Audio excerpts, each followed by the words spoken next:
thirdly, I think family history needs you grounded and developed in love. The sacrifices that were made for this generation, the next generation needs to know about. It also is often solace for people whose family ties aren't the way that they would like them to be right now. And I think also it gives you a spiritual power and serendipity in life. And this is not dependent on your worldview, your religion, or anything else. As I cross this country and even in other countries, work with family historians, that serendipity that Robert Raymond talked about yesterday morning is completely rampant in family history. And it gives a child or a youth a sense of a greater whole, of being part of something bigger than themselves. Megan Smoleniak says if you were to gather 50 genealogists in a room, chances are that 45 of them would readily admit to having experienced a few unexplainable incidents in their search for our roots. It gives you a sense of this. You may call it the numinous, the illumination, the psychoconnectedness, the lump, the synchronicity, the inspiration, the intuition, the providence, or the hunches that you get in family history. But it is very common throughout family history to get that. Also, I think family history brings to the next generation a sense of wisdom and perspective.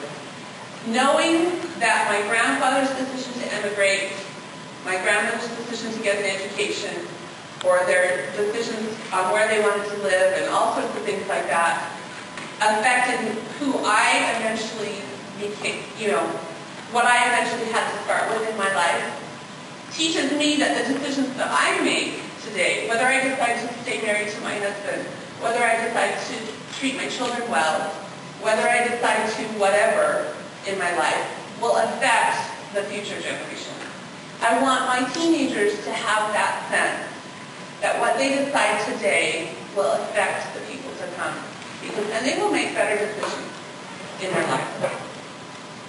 It also gives all sorts of other things. And as I've worked with my children, I've been amazed at the academic things that family history brings to family history. I knew someone once who built a homeschooling course for a year for her children on family history. It teaches you logic. It teaches you detective skills. It teaches you about cultures and languages. It teaches you about library and research skills. It teaches writing, communication, spelling, typing, computers. You can read that. My daughter, this last fall, through our family history project, learned a lot about how to type better. And who would have thought? But I also think the biggest thing is that it teaches you gratitude for what you have now. You just have to learn about child labor or outhouses, and immediately you've got a little more gratitude for what you got. So, to close my part of this presentation, I want to tell you a little bit about what I've learned from pushing my children, and yeah, it's been a bit of a push. My 15-year-old, 13-year-old, and 12-year-old, pushing them into family history this last year. I've turned them into lab rats. And I've learned a few things about how to do this right. By mistake, mostly. First of all, any child is interested if you present it right. And any other member of your family is interested if you present it right. Any child will listen to you talk about the trouble their dad got into as a child, the grades their grandfather got, or will look at a picture of somebody who looks like them. Number two, if it's boring, you're doing it wrong. That refers back up to number one. If they're bored, go back and look at how you're presenting it and how you're telling them about it. This is a picture of my mom being bored, listening to her mother, by the way. I really think that if your family members gloss over and they say, oh, I've got to go do this, when you start talking about family history, then you need to reevaluate yourself and how you are telling them about it. Next, I want to tell you that you take family history and put it into that family member's interest. We spend a lot of time as genealogists, especially zealot genealogists, which I think most of you probably in this room are, trying to bring our passion for family history, our censuses, our land records and our wills to that rest of the family. What we need to do is be taking the Legos, the technology, the Facebook, the whatever, and bringing it and applying it to family history. And that's where my successes with my children have been, is where family history interconnects with something they already love. This is a really old picture of my son with his Connect and turning that into a family history project. My teenagers are a tough sell right now, especially because they live with it 24/7, because they have a mom who's doing this. One of the things that really attracted my son, though, this fall was that Amarola that my father has that he inherited from his great-grandfather.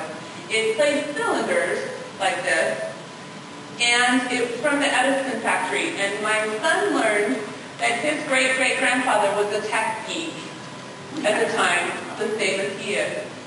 And my son, I have to show you quickly here, put together, this was the time where I had to tell him to turn off the computer at night. He's been putting together this website. Let me show you what this music sounds like, and all of a sudden, turn of the century Manti comes to life. This is the Amarola that sat in my great-grandfather's living room. Because of his journals, we know that Manti was actually part of Central during the turn of the century.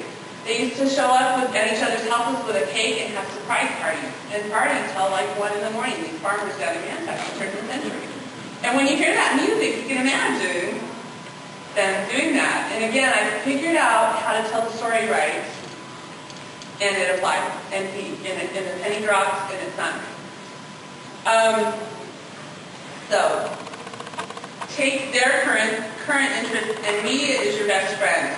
Any kind of music, any kind of pictures, anything like that, that's your best friend. Also, I've had to give up the notion that these guys need to become like me. And I've had to give up the notion that I want to make them genealogists. Because anything they know about my family history applies back to that first stuff I was telling you about the things that it will bring to their life. So you may not acquire a self-proclaimed genealogist, but you will have a child who knows more about their family history. Also, just recently I've learned too that they don't want to be manipulated. They don't want to scan your pictures for you. And this is my children. And if it's your agenda, then you need to bribe them. Okay? So if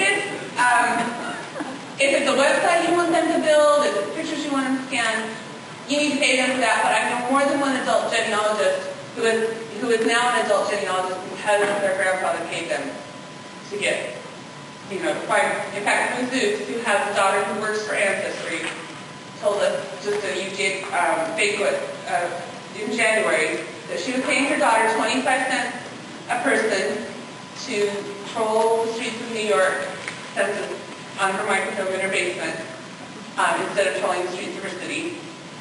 And she's working on Ancestry now. So bribery works, but you have to. Let go of your expectations about making them into a genealogist.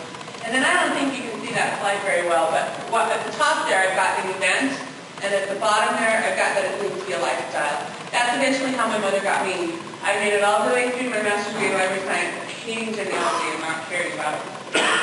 But she lived it, and I knew those recipes, and I knew what those people looked like, and I knew how to stamp my hand like my grandmother did when she saw a white horse to make a wish. And because of that, my mom eventually got me. So, and then lastly too, just let them explore and let them be new genealogists. My son is the ultimate name collector, and I talked to him a little bit about documentation and things like that, but he just wants to stretch it back. And that's okay, that's a new genealogist. If I make his eyes cross over now, he won't be doing it the way I'm doing it when he's 45. Just let them be new genealogists and let them explore and let them enjoy it. So I challenge you to go home. I challenge you first to go take a look at some of these activities with Under Tutoring. And take some of the things home to your children and home to your teenagers and involve them in family history. And I've gotten way over time. So let me turn the time over to Suzanne and